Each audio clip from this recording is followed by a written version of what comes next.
Hello and welcome to our channel. आज हम पढ़ेंगे टीचिंग के डेफिनेशन और कैरेक्टरिस्टिक्स, यानी टीचिंग क्या होता है और टीचिंग में क्या क्या चीज़ें इंक्लूडेड है जो कि इसकी कैरेक्टरिस्टिक है। तो सबसे पहले एक बेसिक डायग्राम है जिससे हम समझ सकते हैं कि टीचिंग क्या होता है। तो टीचिंग में कौन सी चीज़ों की ज़रूरत है? पहला है टीचर। ऑब्वियसली टीचिंग कौन करेगा ना? टीचर करेगा। तो टीचिंग में पहले जो है वो टीचर है और उसके बाद वो जो सिखाएंगे वो सीखेगा कौन ना? स्टूडेंट सीखेगा। तो एक टीचर है, एक स्टूडेंट है। अब इन दोनों के बीच क्या लिखा है? शेयरिंग नॉलेज और इंटरेक्शन। अब इसका मतलब क्या है कि टीचर क्या है? टीचर कुछ सिखा रहा है, यानी उनके पास एक नॉलेज है, किसी चीज़ का नॉलेज है जो वो सिखा रहे हैं।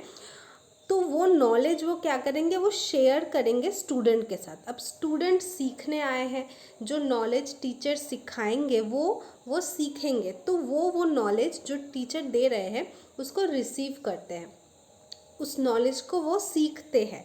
अब उसके बाद, सीखने के बाद, यानी टीचर जो बोल रहे हैं उसको रिसीव करने के बाद वो अपने दिमाग में भी जो वो सीख रहे हैं उसको बिठाने की कोशिश करेंगे। अब अगर उनको कोई क्वेश्चन होगा कि मुझे ये समझ में नहीं आया, तो वो टीचर से पूछेंगे। तो क्या होगा? इंटरेक्शन होगा। तो टीचिंग में बेसिक चीज़ें क्या होती हैं ना? टीचर के पास जो नॉलेज है वो अपना नॉलेज स्टूडेंट के साथ शेयर करेंगे, स्टूडेंट को वो नॉलेज देंगे टीचिंग के माध्यम से। स्टूडेंट वो नॉलेज लेगा, उसके बाद वो अगर उसके मन में कोई क्वेश्चन होगा, कोई कन्फ्यूजन होगा या उसको अपना ओपिनियन शेयर करना होगा, तो वो टीचर के साथ इंटरैक्ट करेगा और टीचर भी स्टूडेंट को इंटरैक्ट करने देंगे। ठीक है? तो ऐसे पूरा टीचिंग प्रोसीड्योर बेसिक तरीके से होता है। ओके, तो यहाँ पे एक डेफिनेशन है, teaching is a process by which more knowledgeable and experienced person who is teacher, यानी वो सिखा रहे हैं तो ऑब्वियसली वो कुछ जानते हैं जो वो सिखा रहे हैं, तो उनके पास क्या है? नॉलेज है या फिर एक्सपीरियंस है। तो जो मोर नॉलेजेबल है टीचिंग के कॉन्टेक्स्ट में वो कौन है? वो टीचर है। Teacher shares his or her knowledge with less knowledgeable person, वो कौन है? स्टूडेंट है। यानी जब स्टूडेंट टीचर से कुछ सीखने आए हैं तो ऑब्वियसली वो जो चीज़ सीखने आए हैं वो उसका नॉलेज उनके पास नहीं है। जैसे मान लो अगर किसी को मैथमेटिक्स सीखना है तो जो मैथ्स के टीचर है उनके पास मैथ्स की नॉलेज है, तो वो उस टाइम पे टीचर है और जो सीखने आए हैं वो स्टूडेंट है। तो जो टीचर है वो अपना जो मैथमेटिक्स का नॉलेज है वो शेयर करेगा स्टूडेंट के साथ, और स्टूडेंट जिसे पहले मैथ्स नहीं आती थी वो अब सीख गया, अब उसे मैथ्स आती है। तो ये जो पूरा टीचिंग हो रहा है वो क्यों हो रहा है ना? To bring desired change. अब इसका मतलब क्या कि जैसे मैथ्स के एग्जाम्पल, तो वो स्टूडेंट का जो डिज़ायर था वो क्या था ना? उसे मैथ्स सीखनी है, और टीचर का भी जो डिज़ायर था कि मुझे इस स्टूडेंट को मैथ्स सिखानी है। तो ये जो एक डिज़ायर था, एक चेंज लाना, स्टूडेंट को पहले मैथ्स नहीं आता था, अब टीचिंग के बाद उसे मैथ्स आती है, तो ये जो उसमें चेंज आया ये एक डिज़ायर था उस स्टूडेंट का भी और टीचर का भी। तो ये जो डिज़ायर्ड चेंज है इसको लाने का ये टीचिंग एक प्रोसेस है। तो टीचिंग में क्या होता है? बेसिक सी चीज़, टीचर जिनके पास नॉलेज है या एक्सपीरियंस है वो अपना नॉलेज शेयर करेंगे स्टूडेंट के साथ, और उसके बाद क्या होगा? स्टूडेंट भी उस नॉलेज को सीखेगा और उसमें एक चेंज आएगा जो कि टीचर और स्टूडेंट दोनों ही लाना चाहते थे। ओके, तो अब हम देखेंगे कैरेक्टरिस्टिक्स ऑफ टीचिंग। पहला है अ सिस्टमेटिक एक्शन। तो teaching is a systematic action. Teaching हमेशा एक सिस्टम के ज़रिए होता है। Teaching occurs in a sequential manner, rules can be there and training is provided to teachers. तो ऑब्वियसली ये पता ही है हमें कि टीचर्स को भी ट्रेनिंग दी जाती है, मतलब टीचर होने के लिए भी ट्रेनिंग लगती है। जैसे डॉक्टर होने के लिए ट्रेनिंग लगती है, तो वैसे ही टीचर होने के लिए भी ट्रेनिंग लगती है, यानी जो टीचर है उनको भी पढ़ाना, टीचिंग करना आना चाहिए। तो उसमें भी कुछ रूल्स होते हैं, मतलब किसी भी काम को हम टीचिंग नहीं बोलेंगे, एक पर्टिकुलर सिस्टमेटिक तरीके से टीचिंग होगा तभी हम उसको बोलेंगे वो एक टीचिंग है, वो पढ़ा रहे हैं। अब ये सिक्वेंशियल मैनर का मतलब क्या है ना, जैसे मान लो अगर किसी को मैथ्स बिल्कुल भी नहीं आती, उसे नंबर तक की नॉलेज नहीं है, उसे ये भी नहीं पता कि नंबर्स क्या होते हैं, उसे अगर डायरेक्टली आप अलजेब्रा करवाने लगोगे तो ऑब्वियसली उस स्टूडेंट को कुछ भी समझ में नहीं आएगा, उसे लगेगा कि मैथ्स तो मेरी बस की है ही नहीं। बट अगर वो टीचर उसे सिक्वेंशियली पढ़ाए, यानी अलजेब्रा बाद में, पहले उसे नंबर्स की नॉलेज दो कि ये 1 2 3 4 ये नंबर्स है, फिर उसे जो टेबल्स है वो सिखाया जाए, फिर उसे जो एडिशन सब्सट्रैक्शन, ये छोटे छोटे चीज़ें जो बेसिक है मैथ्स की, इसको सिखाया जाए, फिर धीरे धीरे करके आगे बढ़ा जाए। तो एक सिक्वेंशियल मैनर में होना चाहिए। पहले मतलब बेसिक से चीज़ें सिखाओ, फिर धीरे धीरे उसको जो कॉम्प्लेक्स चीज़ें हैं उसमें भरो, तभी क्या होगा, स्टूडेंट को समझ में आएगा। तो ऐसे एक सिस्टमेटिक तरीके से टीचिंग होती है। नेक्स्ट है art as well as science. तो टीचिंग एक आर्ट भी है, यानी एक कला भी है और साइंस भी है। ऐसा क्यों है? Teaching requires skills which one should develop, so teacher is an artist who takes creative action to teach students. यानी टीचिंग में एक स्किल लगती है, हर एक टीचर अपने तरीके से पढ़ाता है।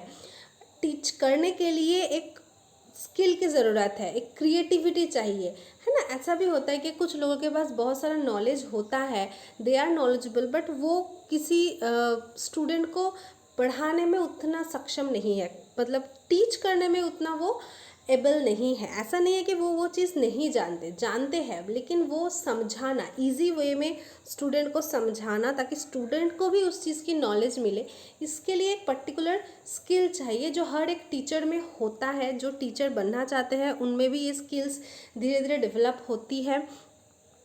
तो ऐसे क्या है, टीचर भी एक आर्टिस्ट की तरह होते हैं जो अपने जो पढ़ाने के तरीके हैं उसको धीरे धीरे डेवलप करते हैं, उसको और भी बेहतर करते हैं ताकि स्टूडेंट्स को अच्छे से समझ में आए। वो क्रिएटिव एक्शंस लेते हैं। और teacher observes the learning of students and understands they have learned or not, so it is a subject for analysis. तो पहला जो पैराग्राफ है ये तो हो गया टीचिंग आर्ट क्यों है। अभी जो नेक्स्ट पैराग्राफ है यहाँ पे बोल रहे हैं कि why we are calling teaching as a science also. क्योंकि टीचर क्या करते हैं, जैसे आर्ट तो है, टीचर अपने तरीके से पढ़ाएंगे, अब पढ़ाने के टाइम पे टीचर को समझना है कि स्टूडेंट्स को समझ में आ रहा है या नहीं, जो टीचिंग है वो इफ़ेक्टिव हो रहा है या नहीं। वो कैसे समझेंगे कि पढ़ाने के टाइम पे स्टूडेंट को ऑब्जर्व करना, उनके एक्टिविटीज़ को, उनके एक्सप्रेशंस को, हर चीज़ को, कि जो बहुत सारे एक्सपीरियंस टीचर्स होते हैं ना, उनको स्टूडेंट्स को देख के समझ में आ जाता है कि उनको समझ में आ रहा है या नहीं। तो ऐसे चीज़ों को वो एनालिसिस करते हैं, यानी स्टूडेंट्स को पढ़ाते टाइम उनको ऑब्जर्व करना, समझना कि उनको लर्निंग मतलब जो समझ में आ रहा है या नहीं, तो उसको एनालिसिस करना भी टीचर का काम है। टीचर को भी ये समझना है कि मैं जो पढ़ा रही हूँ या पढ़ा रहा हूँ वो स्टूडेंट्स को एक्चुअली समझ में आ रहा है या नहीं। तो ये जो एनालिसिस है, ये ऑब्जर्वेशन है, ये भी टीचर को करना है। तो दैट इज़ वाई ये साइंस भी है और ये एक आर्ट भी है। नेक्स्ट है इंटरैक्टिव इन नेचर। तो teacher and students must interact to make teaching learning effective. तो जैसा पहले डायग्राम में ही हमने देखा कि इंटरैक्शन एक बेसिक कंपोनेंट है टीचिंग की, क्योंकि अगर सिर्फ टीचर अपना जो नॉलेज है वो दे देगा और स्टूडेंट्स चुपचाप बैठे रहेंगे, वो कुछ भी नहीं बोलेंगे, तो हमें पता ही नहीं चलेगा एज अ टीचर कि स्टूडेंट को समझ में आया है या नहीं, उनको मतलब ये जो पढ़ाई हो रहा है ये उनको अच्छा लग रहा है या नहीं, पता ही नहीं चलेगा ना। तो वो जो टीचिंग का प्रोसेस है वो इफ़ेक्टिव नहीं होगा। तो teaching should be interactive in nature, तभी वो टीचिंग लर्निंग प्रोसेस इफ़ेक्टिव होगी, स्टूडेंट के भी काम आएगी, टीचर के भी काम आएगी।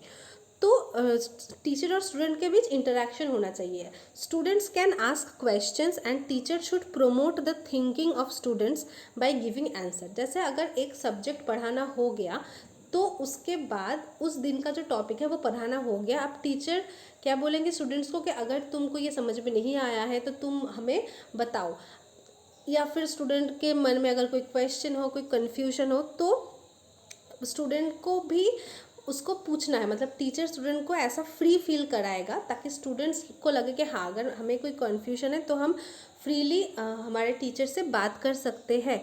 तो वो क्वेश्चंस पूछेंगे और टीचर को भी ये चीज़ टीचर भी प्रमोट करेगा। ये जो स्टूडेंट क्वेश्चन पूछने के लिए भी स्टूडेंट को सोचना पड़ रहा है, वो उस सब्जेक्ट को पढ़ रहे हैं, तो ये एक अच्छी चीज़ है।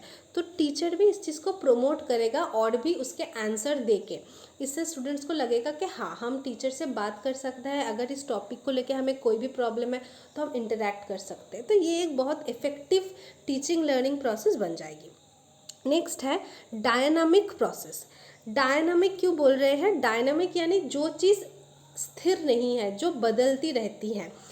Teacher should understand the need of students and change the learning environment accordingly. यानी ऐसा नहीं है कि टीचिंग सिर्फ एक ही मोड में, एक ही माध्यम में पॉसिबल है, ऐसा नहीं है। टीचर को पढ़ाते टाइम स्टूडेंट्स की जो ज़रूरत है, स्टूडेंट की जो नीड है, अगर उनको लर्निंग का जो नीड है वो समझ में आना चाहिए, और उस हिसाब से अगर टीचिंग के जो प्रोसेस है, जो मोड है, उसको अगर बदलना पड़े या उनका जो स्किल है टीच करने का उसको अगर थोड़ा मॉडिफाई करना पड़े तो करना पड़ेगा। ताकि टीचिंग का मकसद यही है ना कि to bring the desired change, यानी जो बदलाव, जो अच्छा चेंज, इफ़ेक्टिव चेंज स्टूडेंट में लाना टीचर चाह रहे हैं उसको पॉसिबल बनाना। तो उसके लिए अगर लगे कि नहीं स्टूडेंट्स को ऐसे समझ में नहीं आ रहा है तो किसी और तरीके से समझाए, तो वो टीचर को करना पड़ेगा। तो प्रोसेस को डायनामिक बनाना पड़ेगा। अगर ऐसा है कि सिर्फ बोल के समझ में नहीं आ रहा है तो एग्जाम्पल देना पड़ेगा, और अगर सिर्फ ब्लैक बोर्ड से पॉसिबल नहीं हो पा रहा है तो जो डायग्राम उनको दिखाना पड़ेगा। अगर प्रैक्टिकल पॉसिबल है तो प्रैक्टिकल लेना पड़ेगा। तो ऐसे वेरियस मोड होना चाहिए, like black board and also PPT presentation. तो आज के दिन में पावर पॉइंट प्रेजेंटेशन बहुत ही ज़्यादा यूज़ होता है। तो अगर लग रहा है कि नहीं ब्लैक बोर्ड के ज़रिए सिर्फ नहीं हो रहा है, अगर और भी अच्छे से समझाने के लिए पीपीटी प्रेजेंटेशन देना पड़े या प्रैक्टिकल क्लास लेना पड़े तो भी लेना पड़ेगा। तो ऐसे स्टूडेंट्स के नीड को अगर वो नहीं समझ रहे हैं उस सब्जेक्ट को, तो उसको समझ में लाने के लिए टीचर को ऐसे प्रोसेस को बदलना पड़ता है। फिर है intellectual activity. Teaching involves thinking, understanding, recognition of facts. It makes people use their brain and critical thinking for both teacher and students. अब ये टीचर एंड स्टूडेंट दोनों के लिए ही एक इंटेलेक्चुअल एक्टिविटी है, क्योंकि इस पूरे प्रोसेस में थिंकिंग यानी सोच विचार करना, समझना, किसी चीज़ को रिकॉग्नाइज करना, ये सारी चीज़ें इन्वॉल्व होती है। टीचर भी करता है, स्टूडेंट भी करता है। क्रिटिकल थिंकिंग यानी किसी चीज़ को अच्छे से उसको पहले पढ़ना, फिर उसको समझना, फिर उसके बारे में अपना एक मतलब जब एक चीज़ को आप पूरी तरीके से समझ जाओगे, उसको एनालिसिस करना, फिर उसमें अपना पॉइंट ऑफ व्यू देना, उसको अपने तरीके से एक्सप्लेन कर पाना, तो ये सब कुछ कब होगा? ये एक इंटेलेक्चुअल एक्टिविटी है। तो टीचर भी ये करते हैं, स्टूडेंट भी ये करते हैं, तो ये दोनों के लिए एक इंटेलेक्चुअल एक्टिविटी है। नेक्स्ट है self organisation of learners. Teacher helps students to know themselves better. यानी जो स्टूडेंट्स है, जो लर्नर्स है, उनको ऑर्गेनाइज करने में टीचर हेल्प करते हैं। Teacher motivates and provides chance to express capabilities of students so that students can become confident and perform better. यानी स्टूडेंट्स को अपने आप को समझने में भी टीचर हेल्प करते हैं। जैसे अगर एक सब्जेक्ट टीचर पढ़ा रहे हैं, उसको सारे स्टूडेंट्स पढ़ रहे हैं, कुछ स्टूडेंट्स को बहुत जल्दी समझ में आ गया, कुछ स्टूडेंट को देर से समझ में आया, तो टीचर क्या करेगा? हर एक स्टूडेंट को मोटिवेट करेगा, हर एक स्टूडेंट को अपनी जो कैपेबिलिटी है उसको एक्सप्रेस करने का मौका देगा, ताकि हर कोई उस चीज़ को अच्छे से समझ पाए, खुद को भी समझ में पाए। अगर वो एक काम बहुत अच्छे से परफॉर्म कर पाएंगे तो उनको भी अपने आप में कॉन्फिडेंस आएगा कि हाँ आई कैन डू इट। तो ये जो खुद को समझना है, खुद की कैपेबिलिटीज़ को जानना है, इसमें भी टीचर स्टूडेंट्स की हेल्प करते हैं थ्रू टीचिंग। यानी वो टीचिंग के टाइम पे अगर कोई मान लो अगर प्रैक्टिकल टास्क दे रहे हैं तो हर एक स्टूडेंट अगर उसको परफॉर्म करेगा, उनमें अपने आप में कॉन्फिडेंस आएगी, उनका नॉलेज अपने आप में बढ़ेगा, उनका जो मतलब अगर प्रैक्टिकली वो सीख रहे हैं तो वो जो लर्निंग है उसको भूलने का चांस बहुत कम हो जाएगा। तो वो भी खुद को ऑर्गेनाइज कर पाएंगे कि हाँ मुझे ये चीज़ें आती है, और अगर उनको अपना स्ट्रेंथ भी पता चलेगा, वीकनेस भी पता चलेगा कि मुझे कौन सी चीज़ और इम्प्रूव करनी है। तो स्टूडेंट्स को ऑर्गेनाइज करने में भी टीचर हेल्प करते हैं। तो ये टीचिंग का एक बहुत इम्पॉर्टेंट करेक्टरिस्टिक है। फिर है continuous process. Teacher has to update his or her knowledge as per new research and development and bring new effective quality in teaching. तो ये जो टीचिंग लर्निंग प्रोसेस है ना, ये कभी ख़त्म नहीं होती, ये कंटिन्यूअस, ये लाइफ लॉन्ग है, ये फॉरएवर गोइंग प्रोसेस है। क्योंकि हर एक सब्जेक्ट में हमारी वर्ल्ड में हर एक चीज़ हमेशा बदलती रहती है। जो नए रिसर्च हो रहे हैं, नए डेवलपमेंट्स हो रहे हैं, नई चीज़ें सामने आ रही है। तो 25 साल पहले जो नॉलेज हमारे पास थी, 25 साल बाद वो नॉलेज कहीं ना कहीं बढ़ जाती है, कहीं ना कहीं चेंज हो जाती है, बदलती है, फैक्ट्स बदलते रहते हैं। तो जो टीचर 25 साल पहले पढ़ाते थे, तो इन 25 सालों में अगर वो अपना नॉलेज डेवलप नहीं करेंगे तो बदलते टाइम के साथ वो अपना टीचिंग जो है उसको रेलिवेंट नहीं रख पाएंगे। 25 साल बाद जो नए फैक्ट सामने आए हैं उसका नॉलेज उनको होना चाहिए, तभी वो 25 साल बाद के स्टूडेंट्स को उस समय की नॉलेज दे पाएंगे। तो अपडेट करना, अपने नॉलेज को, अपने स्किल्स को भी अपडेट करना बहुत ज़रूरी है। Learning never stops, it goes life long as people deal with numerous problems. तो टीचिंग भी लर्निंग भी, ये दोनों चीज़ें ही लाइफ लॉन्ग चलती रहती है, ये कभी ख़त्म नहीं होती। और जैसे अगर टीचर है वो अपना नॉलेज समय के साथ साथ अपडेट करते रहेंगे तो उन्हें भी जो प्रॉब्लम्स है उसको भी उसके साथ डील करने का उनमें आसानी होगी। क्योंकि अगर वो अपना नॉलेज डेवलप नहीं करेंगे तो 10 साल बाद अगर कोई नया नॉलेज, कोई नया फैक्ट सामने आया है और अगर उनको उस चीज़ के बारे में नॉलेज नहीं है तो वो स्टूडेंट को पढ़ा नहीं पाएंगे ना। तो ये प्रॉब्लम उनके लिए आ सकती है। तो लर्निंग, टीचर खुद भी एक लर्नर होते हैं, वो भी सीखते हैं, सिखाते भी हैं, सीखते भी हैं। तो ये जो टीचिंग लर्निंग प्रोसेस है ये कभी ख़त्म नहीं होती। टीचर को भी अपना नॉलेज, अपनी लर्निंग कंटिन्यूअस रखनी पड़ेगी। फिर है social service. Teacher shares progress with students. Teaching help students to improve their lives and become a capable and honest member of society. तो ऑब्वियसली हम सभी चाहते हैं एक ऑनेस्ट मेंबर सोसाइटी में हो, है ना। तो टीचर क्या करते हैं, जैसे लोग बोलते हैं ना कि टीचर भविष्य का निर्माण करते हैं, टीचर फ्यूचर बनाते हैं। क्योंकि जो टीचर के पास जो स्टूडेंट्स पढ़ने आ रहे हैं तो वो सोसाइटी का फ्यूचर है। वो आगे जाके अगर अच्छा काम करेंगे तो हमारी सोसाइटी का, हमारी दुनिया का ही भला होगा। तो ये एक सोशल सर्विस है जो टीचर करते हैं कि वो स्टूडेंट्स को पढ़ा रहे हैं, उनको उनमें स्किल्स दे रहे हैं ताकि वो खुद की लाइफ भी अच्छा बना पाए और दूसरों के लाइफ्स को भी अच्छा बना पाए और हमारी सोसाइटी का एक बहुत ही कैपेबल, ऑनेस्ट मेंबर बन पाए। तो ये था आज हमारी सेशन जो है टीचिंग के डेफिनेशन और कैरेक्टरिस्टिक पे। कोई भी चीज़ अगर आपको समझ में नहीं आई है तो प्लीज़ कमेंट सेक्शन में लिखिए। मैं अपना बेस्ट कोशिश करूँगी आंसर देने की। और वीडियो अच्छा लगा और जो भी आपका फीडबैक है वो प्लीज़ कमेंट सेक्शन में शेयर कीजिए। और अगर सेशन अच्छा लगा तो प्लीज़ लाइक कीजिए, शेयर कीजिए इस वीडियो को और चैनल को सब्सक्राइब कीजिए फॉर मोर सच कंटेंट। और जितने भी प्रीवियस सेशंस है उसकी लिंक डिस्क्रिप्शन में है, प्लीज़ चेक दैट आउट। और हमारे पास UGC नेट की पेपर 1 और पेपर 2 होम साइंस की कोचिंग अवेलेबल है, ऑनलाइन क्लासेस भी अवेलेबल है। तो अगर आप कोचिंग लेना चाहते हैं तो दिए गए कॉन्टैक्ट नंबर पे या email ID पे आप कॉन्टैक्ट कर सकते हैं। ओके, तो आज के वीडियो के लिए इतना ही था। Thank you so much for watching.